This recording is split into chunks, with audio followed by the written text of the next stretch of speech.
diharapkan tanggal 11 sampai tanggal 25 Januari ini mobilitas di Pulau Jawa, di kota-kota tersebut dan juga Bali akan dimonitor secara ketat.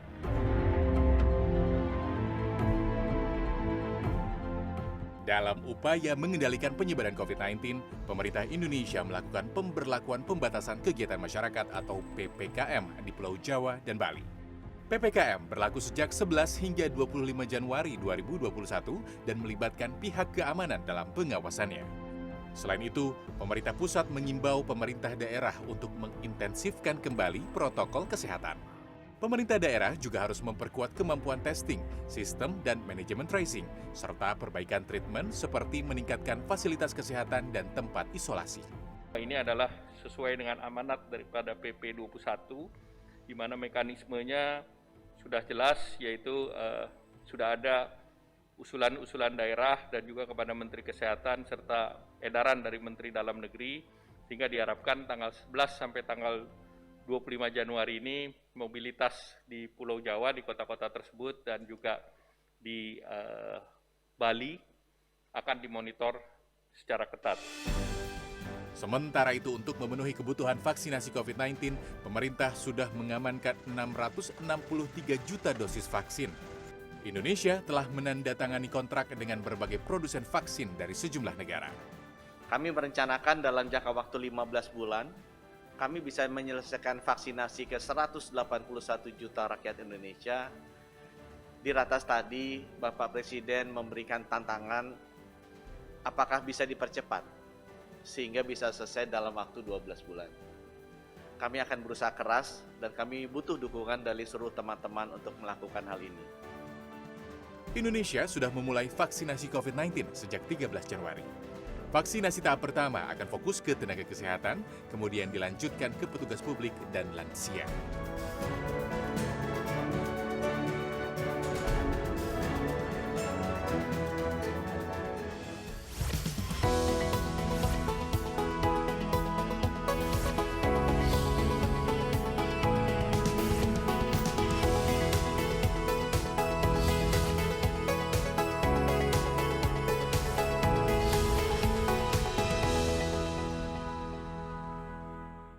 Ya, mengawali tahun 2021 ini ternyata COVID-19 masih bersama kita, bahkan jumlah kasus positifnya juga terus meningkat sehingga pemerintah terpaksa memperlakukan perketatan kegiatan masyarakat kembali khusus untuk Pulau Jawa dan Bali hingga hampir ya bulan Januari ini dilakukan pembatasan terhadap kegiatan masyarakat. Tentu hal ini akan berdampak terhadap upaya kita memulihkan perekonomian nasional. Tapi mau tidak mau, tidak akan ada pemulihan ekonomi nasional tanpa ya memulihkan kesehatan bangsa. Jadi ini sangat krusial. Walaupun ada sedikit harapan, ya vaksin sudah mulai beredar di Indonesia. Tentu saja kita harapkan ini akan memberikan dampak yang positif, paling tidak pada kepercayaan masyarakat dan juga pelonggaran kegiatan aktivitas perekonomian sehingga kita bisa ya memiliki pertumbuhan yang positif untuk tahun 2021 ini. Nah, apa saja upaya pemerintah untuk memulihkan perekonomian kita dan juga tentu saja untuk memastikan bahwa kita bisa keluar dari krisis COVID-19 ini dengan selamat. Saya sudah ditemani oleh Menteri Koordinator Perekonomian dan juga Ketua Komite ya Penanganan COVID-19 dan Pemulihan Ekonomi Nasional, Erlangga Hartarto. Halo Pak Erlangga. Halo Mbak Desi, baik. Sehat ya?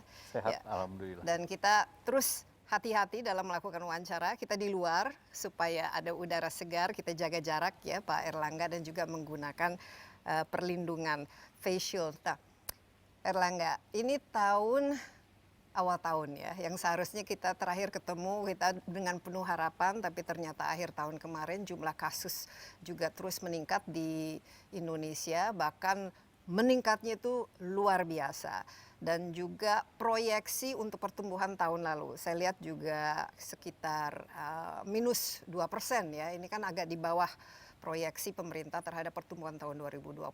Ini kira-kira bagaimana melihat hal ini? Apalagi dengan ada pengetatan di Jawa dan Bali, pasti akan membuat bubar ini, paling tidak proyeksi untuk kuartal pertama tahun ini. Jadi pertama kalau kita lihat tahun 2020 itu diperkirakan antara minus 2,2 mungkin sampai dengan minus 1 berbagai prediksi.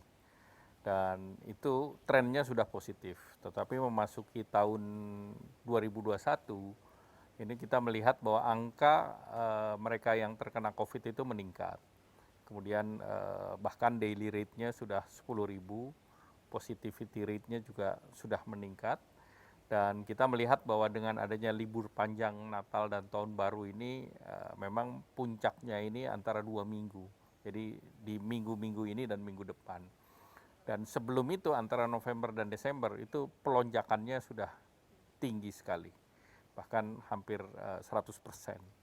Nah, oleh karena itu melihat situasi begitu, maka pemerintah menerapkan kriteria bahwa daerah yang tingkat kesembuhannya di bawah nasional atau di bawah 82% itu satu parameter. Parameter kedua, tingkat kematiannya di atas nasional, di atas 3%. Kemudian parameter ketiga, active rate-nya itu di atas nasional juga, di atas 14%. Dan yang terakhir tentu kita melihat bed occupancy rate di atas 70%. Jadi dengan 4 parameter itu, kota-kota di Jawa dan Bali dievaluasi. Nah, pemerintah melakukan pembatasan kegiatan, sekali lagi pembatasan, bukan pelarangan. Nah, dengan pembatasan itu diharapkan kita bisa memflatkan curve-nya yang sudah menanjak, kita coba flatkan atau bagus lagi kita turunkan. Nah, itu kenapa kita pilih di Jawa Bali, karena ini yang paling tinggi penduduknya, dan juga daerah merah orange-nya itu relatif banyak. Jadi resikonya termasuk tinggi. Oleh karena itu dipilih 2 minggu, 11 sampai 25, tetapi konsisten dengan pelarangan kita untuk WNA masuk antara tanggal 1 sampai tanggal 14 dan diperpanjang dari 14 sampai tanggal 25 supaya ini konsisten karena ada strain baru di luar. Nah, tentu ini ada dampaknya terhadap ekonomi. Nah, tetapi kita melihat dalam berbagai perhitungan data ekonomi, memang di Q1 itu ekonomi relatif lebih landai dibandingkan kuartal kedua, kuartal ketiga, kuartal keempat. Anomalinya tahun kemarin, karena tahun kemarin ekonomi kita lumayan bagus 2,97. Jadi tetapi kalau dibandingkan dengan kuartal to kuartal, ini diperkirakan kuartal ini dan kuartal kemarin belum ke Indonesia pandemiknya. At least kita baru mengakuinya kan di bulan Maret. Bulan Maret ya. Jadi ini tidak comparable kalau dibandingkan Q1 tahun kemarin. Tetapi kalau kita pukul rata, itu rata-rata di kuartal pertama itu konsumsinya relatif lebih rendah karena orang baru spending di Desember. Anggaran pemerintah relatif baru mulai, kemudian investasi orang baru mempersiapkan. Sehingga tentu dari berbagai kriteria tersebut, pembuatan atau pembatasan kegiatan masyarakat di Q1 itu sebaiknya momentum ini digunakan semaksimal mungkin.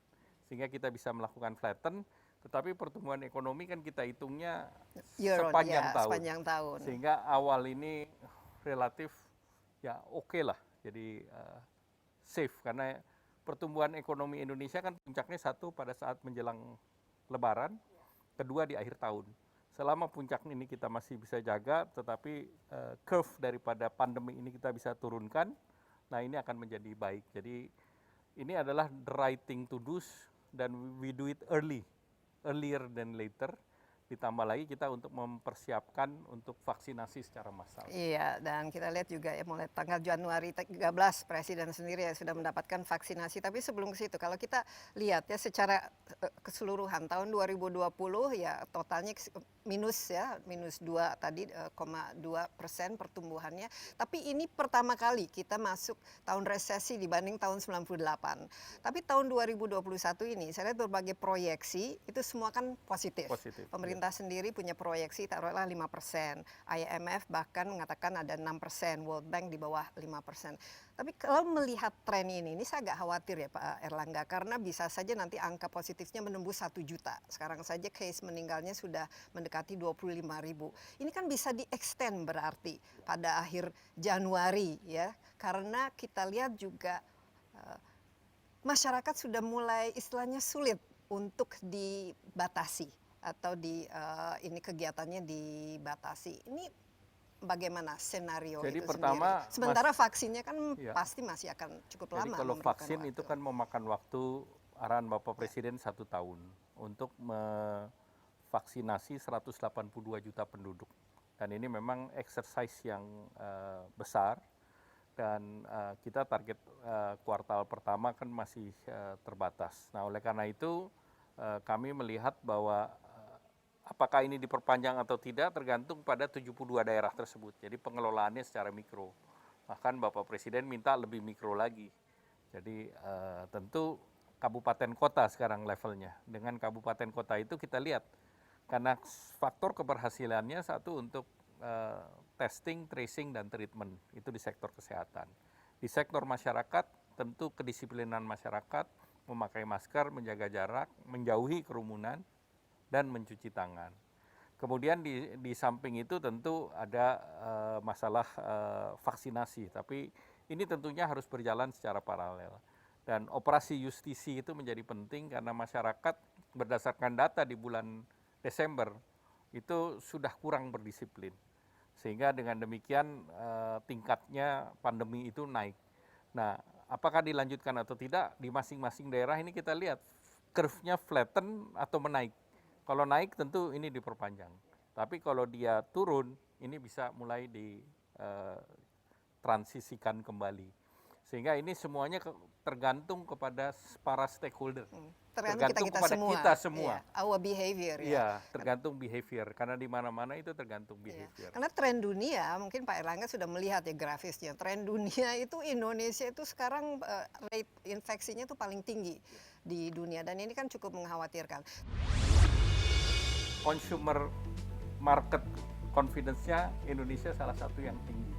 Dan itu dengan langkah yang dilakukan pemerintah, Indonesia adalah satu negara yang selama pandemi COVID melakukan reform struktural melalui Undang-Undang Cipta Kerja. Nah, negara lain tidak berbuat apa-apa dalam tanda petik.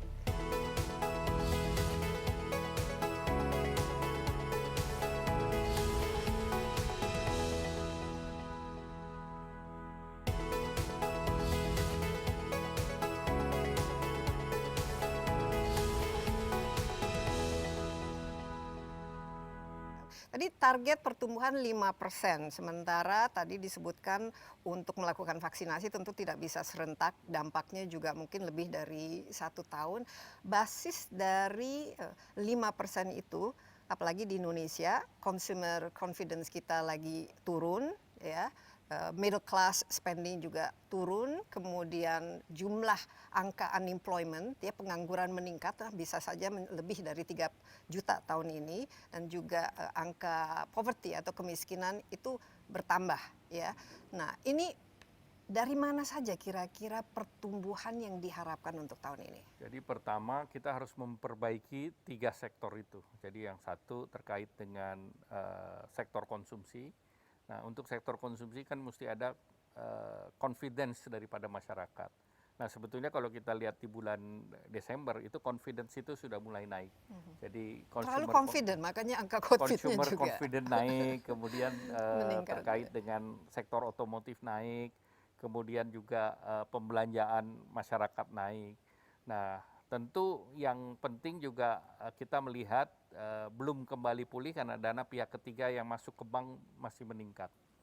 Nah, kemudian yang berikut tentu kita mendorong terkait dengan investasi, karena investasi relatif di tahun 2020 ini kan ada pengereman yang cukup besar. Jadi dari target mungkin 800 triliun sudah bagus dari target yang 900. Nah, untuk investasi ini game changer-nya kita sudah melakukan revisi undang-undang 78 undang-undang dengan undang-undang Cipta Kerja.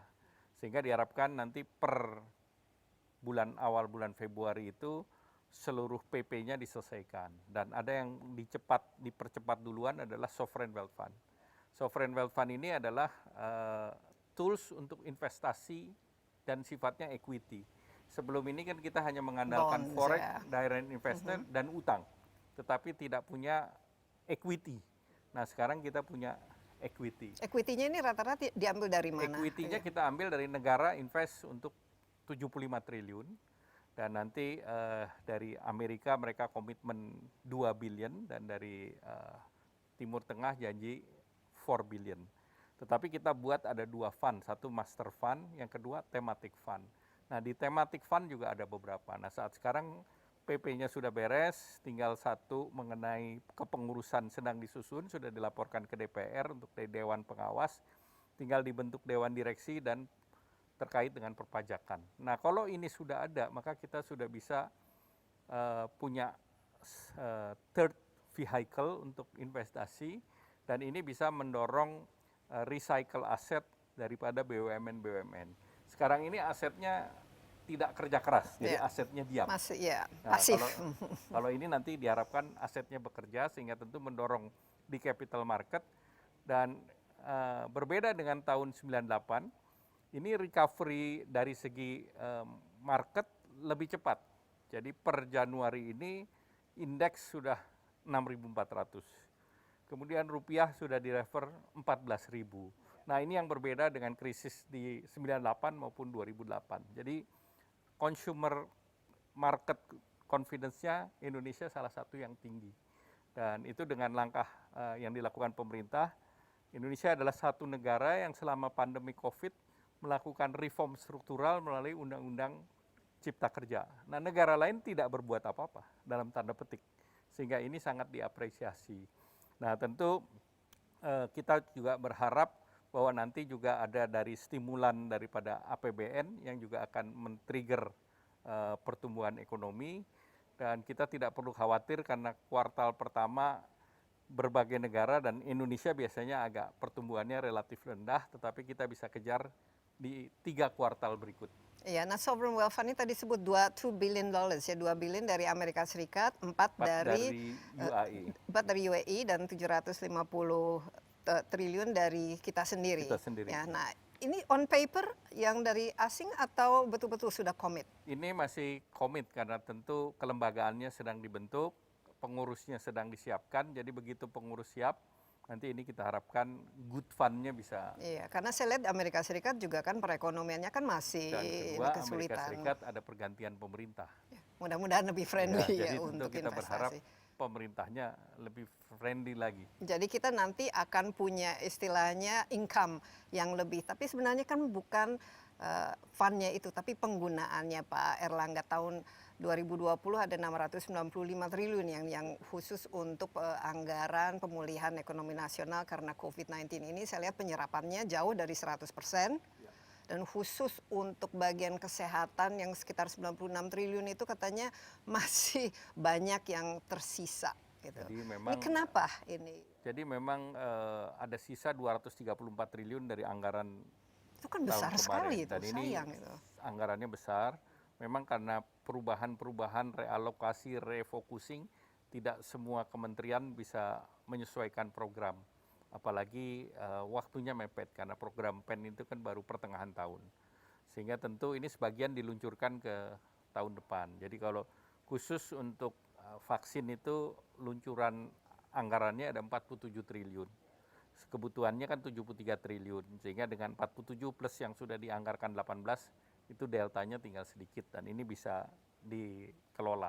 Jadi ini adalah pembelajaran pada saat seluruhnya dinamikanya begitu tinggi, itu tidak semua siap untuk itu, dan ini diharapkan tidak terulang di tahun 2021. Iya, dan untuk tahun 2021 ini ada sekitar 400 triliun ya yang khusus untuk PEN. betul. Kira-kira supaya tidak mengulangi lagi inilah istilahnya pengelolaan yang lambat dan lain sebagainya tahun 2021 Karena ini kan kita agak lebih confident karena ini dilakukan di awal tahun. Iya, di awal tahun. Di Januari ini, dan Kementerian Keuangan akan melakukan realokasi dan refocusing anggaran di awal tahun. Dan juga kemarin kan pada saat anggaran ini disiapkan di bulan November, asumsinya COVID ini terkendali. Tetapi kita melihat ada spike. Jadi tentu COVID ini masih akan ada di tahun 2021.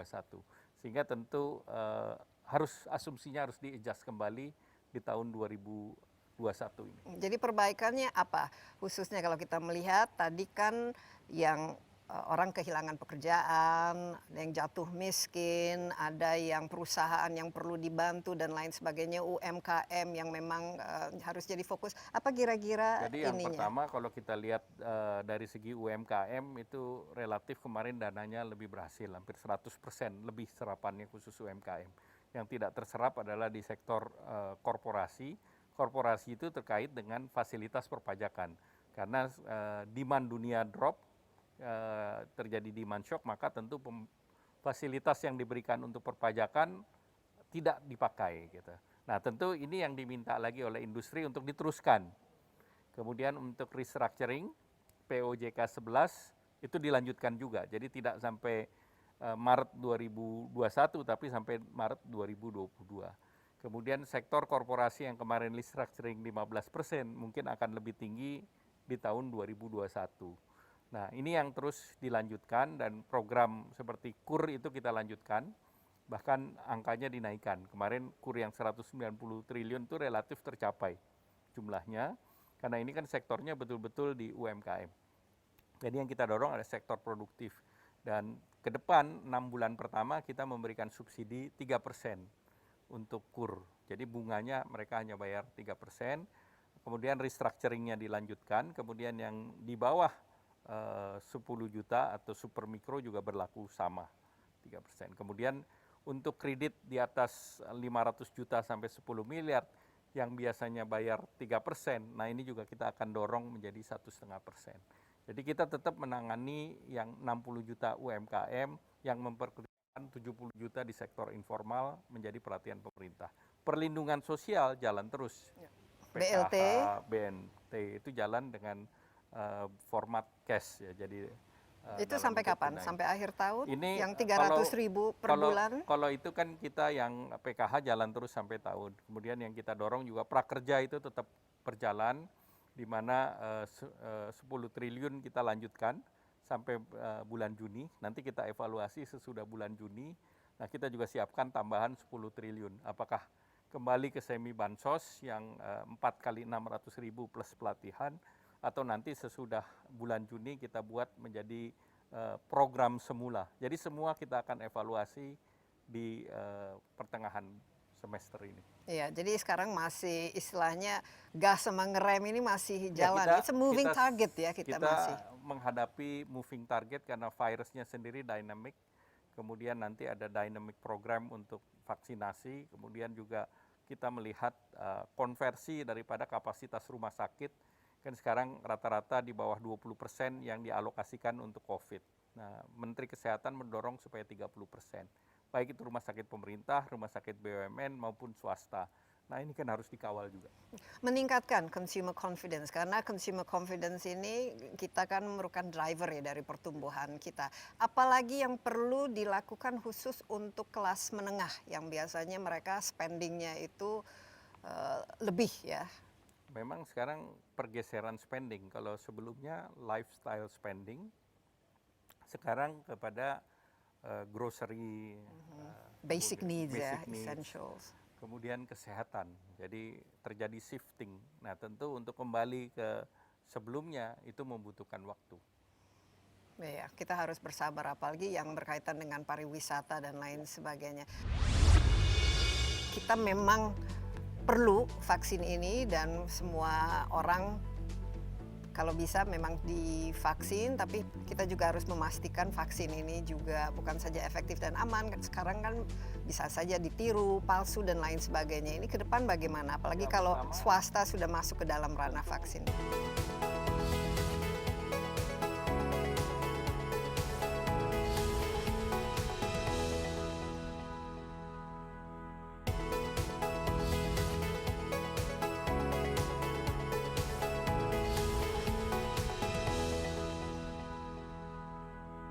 vaksin ini bukan saja di Indonesia ya, tapi di seluruh dunia kita lihat apalagi negara-negara maju yang punya akses terhadap vaksin. Ini Pak Erlangga menjadi game changer terhadap pemulihan ekonomi nasional dan global atau sebenarnya kuncinya ini apa sih khusus untuk Indonesia? Pertama, vaksin yang paling penting adalah akses terhadap vaksin atau ketersediaan vaksin itu sendiri. Dan Indonesia alhamdulillah dengan arahan Bapak Presiden kita bisa mendapatkan vaksin di awal. Tidak semua negara memperoleh vaksin di awal. Ya, kan kita punya diplomasi vaksin ini. Negara tetangga mereka sudah umumkan halal, tetapi barangnya nggak punya. Nah, kalau kita barangnya punya, Sinovac yang komit sekitar 120 juta, Novavax 70 juta. Kemudian itu dalam waktu 6 bulan ini kan? 1 tahun. 1 tahun. Kemudian Gavi itu 54 juta, Gavi ini yang gratis. Jadi Gavi 54 juta dan dia bisa meningkatkan menjadi 108. Tapi komitmen awal sampai 3% sampai 10% itu 54 juta. AstraZeneca 59 juta, kemudian Pfizer 50 dan Moderna 50. Artinya apa? Artinya kita mempunyai akses terhadap berbagai jenis vaksin dari berbagai negara. Dan harus murah atau dan, gratis? Tentu ini dengan harga yang relatif mirip-mirip lah, tidak tinggi, bahkan ada yang gratis.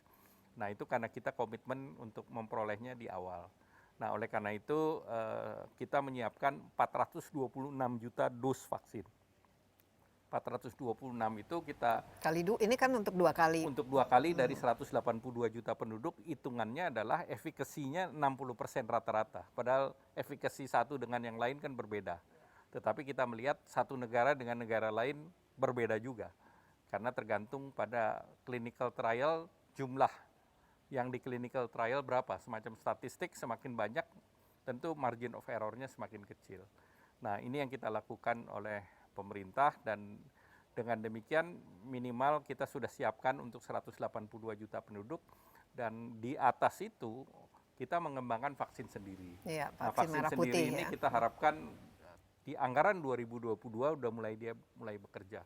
Nah, dikembangkan dengan 7 platform. Jadi sebetulnya dari 7 platform itu kan kita berharap tingkat keberhasilannya akan lebih tinggi dan beberapa platform mengikuti platform yang sudah ada di pasar. Iya, nah Pak Erlangga sendiri kan sebagai ketua komite ini ya penanganan COVID-19 ya, tentu saja termasuk vaksin yang mungkin bisa membuat imbauan atau bahwa kita memang perlu vaksin ini dan semua orang kalau bisa memang divaksin, tapi kita juga harus memastikan vaksin ini juga bukan saja efektif dan aman. Sekarang kan bisa saja ditiru, palsu dan lain sebagainya. Ini ke depan bagaimana? Apalagi kalau swasta sudah masuk ke dalam ranah vaksin. Tentu kita kembangkan sekarang seluruhnya yang dikendalikan oleh pemerintah. Jadi seluruh import harus persetujuan Menteri Kesehatan dan seluruh import, seluruh vaksin harus mendapatkan persetujuan dari Badan POM. Jadi dengan 2 itu sebetulnya semuanya dikunci. Nah dengan diharapkan ya kalau gratis tidak ada insentif untuk memalsu. Nah oleh karena itu pemerintah membuat policy bahwa ini seluruhnya gratis untuk masyarakat. Jadi tidak ada insentif untuk memalsu. Nah kemudian tentu tinggal ke depan tentu masyarakat kita harapkan bisa ikut, tetapi ada yang dieksklusi ya. Yang dieksklusi itu anak-anak umur 18 ke bawah. Karena belum cukup penelitian, tetapi beberapa jenis vaksin sedang meneliti anak-anak. Nah tentu pada waktunya nanti bisa diumumkan. Demikian pula tidak semuanya bisa diberikan kepada usia di atas 59. Tetapi beberapa merek itu sudah bisa diberikan ke yang di atas usia 59. Demikian pula untuk resiko tinggi seperti komorbid penyakit ikutan, apakah itu darah tinggi, apakah diabetes, itu gula, apa yang lain. Nah, tetapi ada yang sudah melakukan penelitian. Jadi ini semua moving target dan moving vaksin juga. Jadi begitu penelitiannya selesai, tentu diumumkan ke publik dan itu bisa digunakan. Sehingga mengurangi ikutan resiko kepada orang yang sudah divaksin. Nah, ngomong-ngomong ini karena kesehatan merupakan sangat penting ya. Kita tidak akan bisa kemana-mana ekonominya kalau kesehatan masih merupakan tantangan bagi kita. Saya lihat juga pemerintah sudah inilah revamping the cabinet, termasuk punya menteri kesehatan yang baru. Dan ini bagaimana? Ini kan sudah bulan Januari ya. Apa perubahan yang dirasakan khusus oleh Pak Erlangga kan sebagai Menko dan juga dengan perubahan ini? Menteri-menteri yang sekarang terlibat sebelumnya sudah terlibat di dalam KPCPEN. Jadi termasuk Menteri Kesehatan kan kemarin sebagai Ketua Satgas Ekonomi. Jadi sebetulnya semua sudah mengikuti dari perkembangan. Jadi istilahnya tinggal melanjutkan apa yang sudah. Tapi kan ada strategi yang lebih dong. Ya tentunya nanti dalam operasionalisasi. Karena kan vaksin ini yang utama salah satunya adalah logistic chain. Nah, logistic chain ini melibatkan dari para prinsipal itu. Seperti untuk yang minus 70.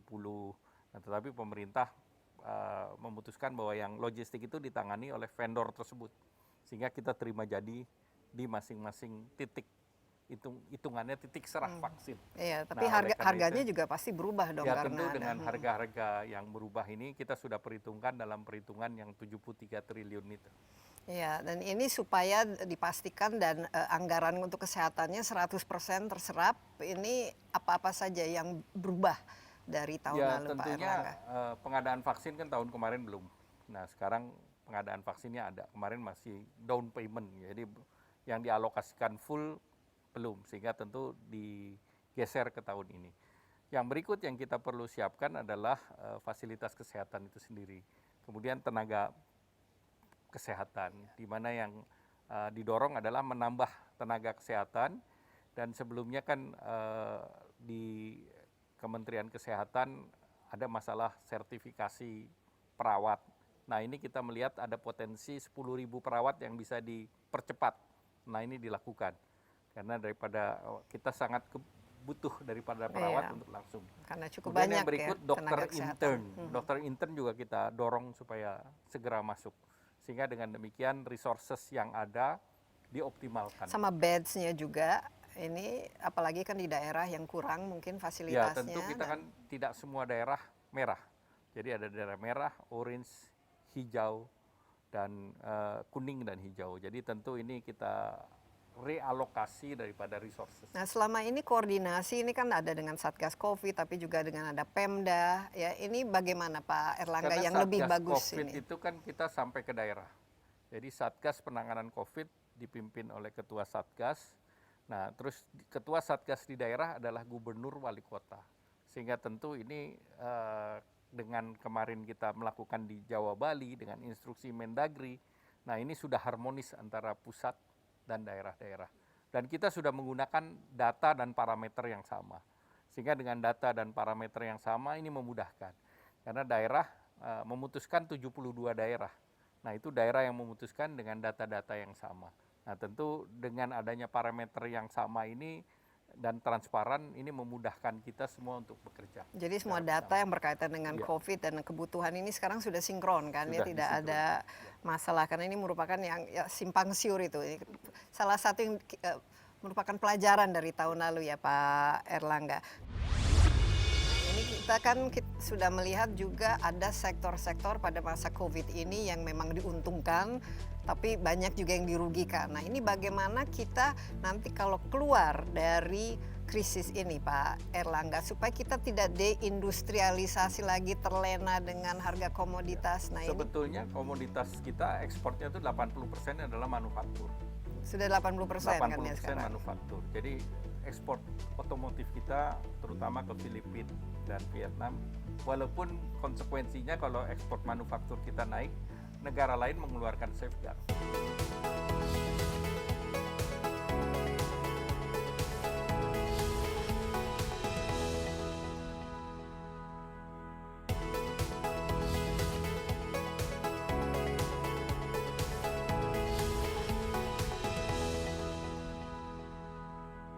Indonesia kan ini COVID ini secara global. Tadi untuk memastikan bahwa kita pulih itu juga kan tergantung dengan situasi global. Sementara ini saya lihat harga komoditas juga tidak menguntungkan, ya ekspor kita sehingga ekspor kita juga istilahnya tidak begitu bagus. Impor kita juga masih turun dan global economic outlook-nya juga masih menurun ya. Ini bagaimana pengaruhnya terhadap proyeksi Indonesia ke depan? Sebetulnya kita di tahun 2020 ini agak anomali karena sampai bulan November kemarin trade kita positif mendekati 20 billion, 19,8. Dan ini sebelumnya tidak. Tetapi kenapa itu positif? Karena memang import capital goods kita turun. Import capital goods kan terkait dengan selain ekspor investasi. Tetapi bahan baku, bahan penolong itu naik. Tetapi yang kedua, kenaikan komoditas itu menguntungkan Indonesia. Karena kelapa sawit naik menjadi all time high di bulan Desember. Demikian batu bara harganya tinggi di atas 80. Kemudian kita bicara nikel tinggi, kita bicara copper and gold tinggi. Dan satu yang masih di bawah tuh hanya harga BBM. Tapi kita diuntungkan karena kita kan import BBM. Sehingga sebetulnya dengan kenaikan komoditas termasuk karet itu naiknya 50%. Dan dengan kenaikan semua tentu masyarakat diuntungkan terutama di Kalimantan dan juga di Sumatera. Dan kalau kita lihat pertumbuhan sektor pertanian yang ditopang oleh kelapa sawit sepanjang tahun itu positif. Jadi ini adalah beberapa hal yang menjadi katakanlah buffer terhadap pertumbuhan perekonomian nasional. Dan kalau kita lihat di region ini, satu-satunya negara yang tumbuhnya sudah positif adalah China. Dan pada saat China demand-nya naik, itu akan membantu Indonesia. Apalagi secara geopolitik antara China dan US kan belum selesai. Dan proksinya kan Australia ada, dan Australia China sudah mulai mengurangi supply energi dari Australia. Nah tentu akan menjadi keuntungan bagi Indonesia jangka pendek. Nah oleh karena itu kita perlu mengkapitalisasi geopolitik change ini dan kita berharap dengan ini investasi juga akan realisasinya meningkat karena mereka yang sudah mendapatkan tax holiday itu udah 84 perusahaan dan rencana investasi lebih dari 1.300. Nah mereka yang sudah mendapatkan tax allowance itu sekitar 200. Jadi kalau kita semua menjaga yang sudah mendaftar untuk investasi sebesar sekitar 1.500 triliun, kalau di tahun ini bisa capex-nya masuk 900 sampai 1.000 triliun, maka ekonomi kita akan recover ke 5%. Tapi kan katanya anomali, jadi kita tidak bisa terlalu mengandalkan harga komoditas juga dong Pak Erlangga. Tapi kita lihat outlook-nya itu belum ada yang membuat mereka dalam waktu dekat turun. Dan mereka ini kan sudah lama turun. Seperti karet itu kan sudah lebih dari 2 tahun turun. Kemudian CPO sempat turun tetapi dengan kebijakan pemerintah B30 dia masih naik.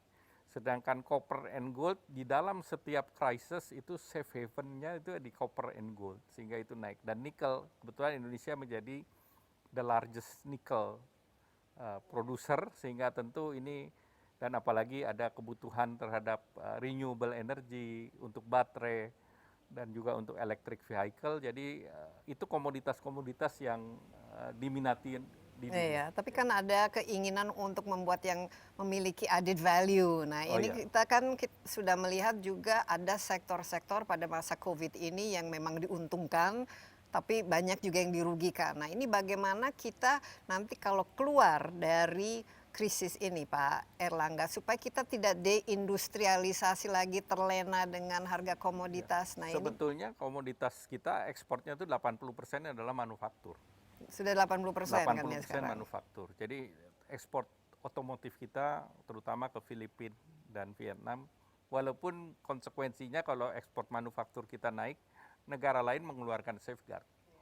Jadi Filipina mengeluarkan safeguard, kemudian ekspor kita nikel di mana-mana kena safeguard. Tapi bukannya sudah ada regional ini sekarang agreement mengenai manufacturing? Ya, tetapi kalau regional kan untuk biaya masuk. Tapi khusus safeguard kan perlindungan industri dalam negeri. Jadi tetap ada safeguard yang diberlakukan. Contoh yang sederhana, kopi kita ekspor bubuk kopi 3 in 1 ke Filipina juga dikenakan safeguard. Ekspor kita yang naik untuk otomotif dikenakan safeguard, padahal negara itu nggak punya pabrikan otomotif. Tapi ini kan melanggar semangat Vietnam ini. juga kita ekspor, dia minta dipersulit maunya yang terurai kan. Jadi masing-masing negara menjaga negara masing-masing dengan COVID, memang kecenderungannya mereka memproteksi domestic market. Nah kita di ASEAN negara terbesar, nah kita harus menjadi champion untuk pasar yang lebih terbuka. Karena ini pasar 560 juta dan pasar terbesar ada di Indonesia.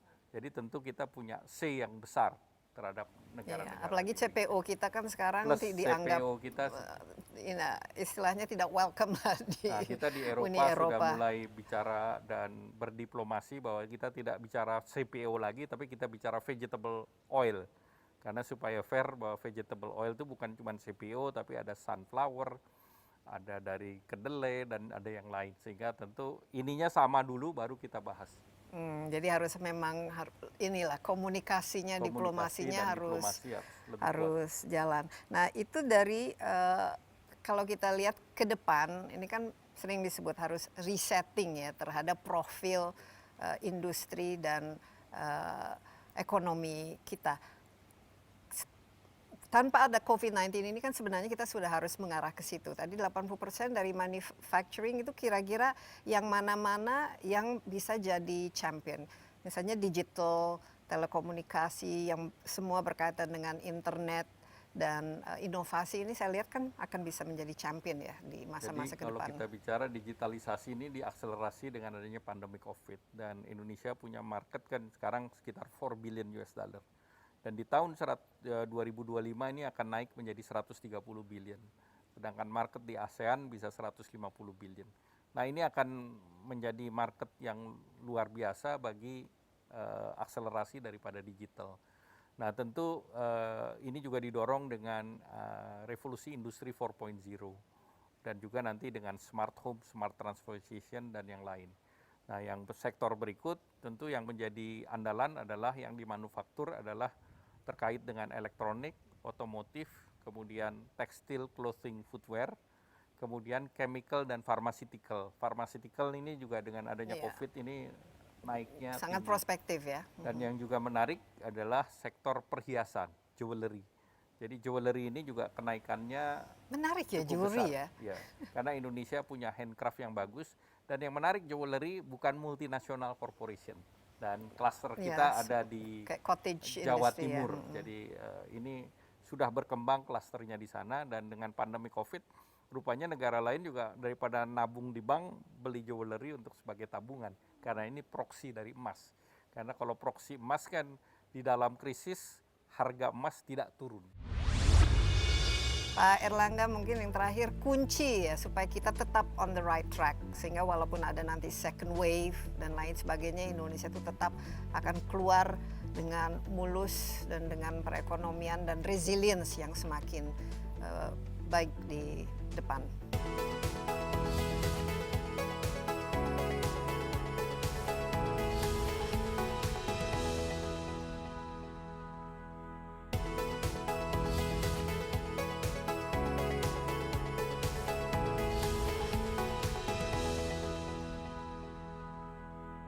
Satu lagi mengenai ini ekspor kita kan, ekspor kita dengan adanya ya taruhlah sekarang juga negara-negara seperti Vietnam, bahkan negara seperti Myanmar itu mereka dari segi attractiveness-nya kan istilahnya melampaui kita, Pak Erlangga. Apa-apa saja reformasi yang masih perlu dilakukan untuk menciptakan bisnis climate yang betul-betul sesuai? Ini kan sebelum COVID saja kan merupakan salah satu tantangan. Jadi salah satu tentu kita bicara energy cost, kita sedang memperbaiki energy cost. Kemarin energy cost masukan kepada industri kan tinggi. Kedua logistik cost itu juga sedang diperbaiki. Ketiga tantangan baru hari ini kekurangan kontainer. Karena demand kontainer ekspor itu tinggi, tetapi demand dari China juga besar sehingga mereka menyedot kontainer. Sedangkan kita di lain pihak importnya turun. Kalau impor turun kan berarti jumlah kontainernya berkurang. sehingga terjadi kenaikan harga kontainer. Nah balik lagi, kalau harga kontainer naik, kita punya competitiveness kan menurun. Nah ini juga sedang ditangani oleh pemerintah. Nah kemudian ya berikut debirokratisasi, restructuring daripada perizinan dengan memudahkan, jadi ongkos biaya tinggi perlu diturunkan. Ini kapan semua akan Nah ini selesai? semua kita sedang laksanakan dengan nanti implementasi dari Undang-Undang Cipta Kerja yang diharapkan nanti per awal Februari ini bisa selesai. Kemudian kalau ini bisa terus ke daerah, maka realisasi investasi menjadi lebih tinggi. Karena sekarang investasi itu dengan perizinan, nanti realisasinya di daerah masih banyak izin-izin yang masih diurus di daerah. Sehingga untuk mulai berusaha itu makan waktu. Nah pada saat makan waktu kena pandemi kan orang berpikir ulang. Nah apalagi rasionalisasi ini dilaksanakan. Sehingga kalau mereka rasionalisasi kan memikir mana yang dilanjutkan, mana yang dihentikan sementara karena demand-nya juga menurun. Nah inilah yang harus PR yang harus dikerjakan oleh pemerintah. Realistisnya kita kita akan U-shape atau V-shape atau Kalau kita lihat L-shape daripada keluar capital market itu V-shape. V-shape. Kita lihat capital market. Kita lihat dari PMI, Purchasing Manager Index, kita juga V-shape. Karena kita pernah turun di kuartal kedua itu di bawah 30, sekarang sudah naik ke 51,3. Jadi konsisten semuanya V-shape. V-shape dalam waktu Asal berapa bulan? tidak boleh ada secondary wave. Nah. Karena kalau ada secondary wave atau tertiary wave, yang tadinya V bisa turun lagi. Nah itu yang kita harus jaga. Iya. Nah, V-shape dalam kurun waktu realistis? Kita mengharapkan nanti di tahun 2021 pertumbuhan kita sudah positif 4-5%. Ya kita tahun 2021 sini Ya, kita. ini. Ya, cuman dengan negara Indonesia sebesar ini jumlah pengangguran idealnya kita kan cita-citanya 7% ya. Ya tentu kita Erlangga. melihat bahwa tiap tahun tuh ada masuk lapangan kerja yang menganggur kan 2,9. Kemudian yang lulusan perguruan tinggi dan SMA, SMK itu 3 juta. Kemudian kemarin ada tambahan daripada penganggur akibat COVID itu ada 2,9. Kemudian 2,1. Kemudian yang dirumahkan 1,4. Jadi 1,5. Sehingga kita berharap bahwa tidak hanya dari employment daripada investasi, tetapi juga banyak yang menjadi entrepreneurs. Nah itu salah satu dari kartu prakerja, itu kita melakukan pelatihan untuk 5,6 juta, tetapi pendaftarnya 43 juta.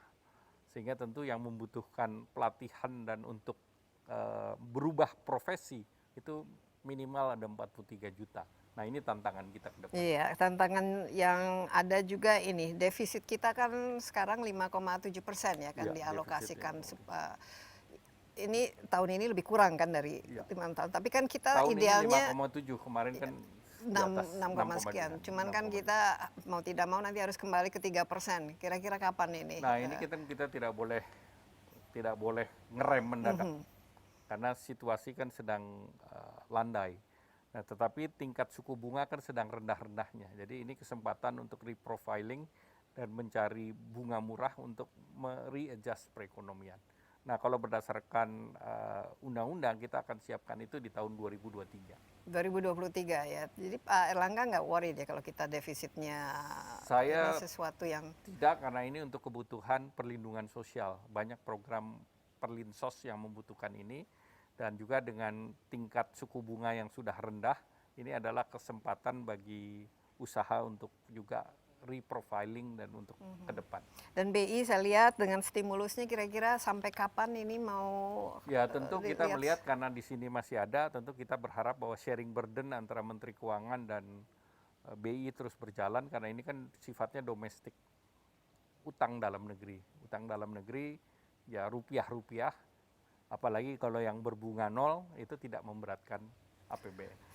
Ini kita resesi sejak tahun 98, tapi secara fundamental berapa sehat Kita lebih perekonomiannya? kuat karena pertama 98 yang kena adalah nerve-nya, yaitu sektor keuangan, kemudian korporat besar semuanya kena, yang tidak kena adalah UMKM. Sekarang terbalik, UMKM kena, korporatnya relatif lebih sehat, perbankannya alhamdulillah masih sehat. Kita lihat daripada neraca positif 19,8 billion dan kita punya cadangan devisa kan hampir 135 billion. Nah, dengan demikian sebetulnya buffernya itu sangat kuat dan sektor keuangan relatif buku satu aman, apalagi dana pihak ketiganya lari ke buku satu semua. Jadi terjadi kita sebut flight to quality. Jadi nah tentu kita berharap bahwa buku 2, buku 3, buku 4 tetap aman, buku 1 aman dan pemerintah sudah melakukan restructuring sehingga kebutuhan BMPK-nya juga bisa terobati. Nah, tentu kita berharap di 2022 ini bisa lebih baik semua. Ya, dan idealnya bukan saja lebih baik, tapi kita sudah melakukan itu reformasi. Structural reform, adjustment dan lain sebagainya. Kita sebagai iklim bisnis kita juga harus bagus, tenaga kerja kita juga harus produktif, kompetitif, karena kita kan harus berkompetisi dengan negara-negara tetangga ya untuk investasi. Pak Erlangga, mungkin yang terakhir kunci ya supaya kita tetap on the right track sehingga walaupun ada nanti second wave dan lain sebagainya, Indonesia itu tetap akan keluar dengan mulus dan dengan perekonomian dan resilience yang semakin baik di depan. Pertama, terutama kedisiplinan masyarakat. Karena memakai masker, menjaga jarak, mencuci tangan itu menjadi hal yang sangat kunci, yaitu lindungi diri, lindungi keluarga, dan juga menjaga negara, menjaga masyarakat. Nah, itu menjadi kunci. Yang kedua, dengan sesudah sehat, baru kita mendorong vaksinasi ini yang pemerintah lakukan, sehingga bisa tercapai namanya herd immunity. Tapi herd immunity Indonesia berbeda, karena kita negara kepulauan, bukan negara daratan. Sehingga tentu formulanya ada berbeda dan berbeda. kluster-kluster lain kan jaraknya jauh juga. Dan juga kalau misalnya daerahnya itu green, tentu tidak perlu dahulu. Ada prioritas yang kita bisa buat, terutama daerah merah, daerah pusat perekonomian. Nah ini perlu kita dorong dipercepat. Dan yang berikut tentu kita mengharap bahwa kembali lagi bahwa pemerintah pusat, pemerintah daerah, aparat penegak hukum ini menjalankan dan menjaga kedisiplinan secara bersama. Di samping itu mempersiapkan juga para nakes kita agar bisa aman dari COVID. Jadi kalau itu semua bisa kita capai, insya Allah Indonesia menjadi salah satu negara yang dianggap bisa keluar duluan sesudah China. Iya, baik, terima kasih. Kita keluar duluan dan menjadi semoga negara yang paling resilient dan juga paling diminati ya oleh para investor supaya kita bisa mendapatkan pertumbuhan yang kita inginkan ya. Kita pernah ingat ini 7% dulu ya. Pernah kita sekarang sebelum COVID saja sampai 5%, karena China aja pertumbuhannya 6%. Iya, dan sebelum COVID saja hanya sekitar 5% aja. Rata-rata 5 sampai 5,5%. Jadi kalau tahun ini bisa 6% sebenarnya bagus sekali ya. Tahun ini kita melihat kan global juga. Kita melihat tahun depan, tahun ini masih sekitar 4,5 sampai 5,5%. Baik, Pak Erlangga, terima kasih banyak. Ya, demikian Insight with Desi Anwar kali ini dengan Menko Perekonomian Erlangga Hartarto. Ya, jangan lupa kunci ya untuk memulihkan perekonomian Indonesia tentu ada di kesehatan yang kita miliki dan ini semua merupakan tanggung jawab ya dari kita secara individu. Harus disiplin ya, menjaga jarak, menggunakan masker, sering mencuci tangan, menghindari kerumunan ya dan menjaga kesehatan karena vaksin ini hanya salah satu dari tools yang kita gunakan untuk memulihkan kesehatan nasional. Demikian sekali lagi terima kasih atas perhatian Anda. Stay safe dan bye-bye.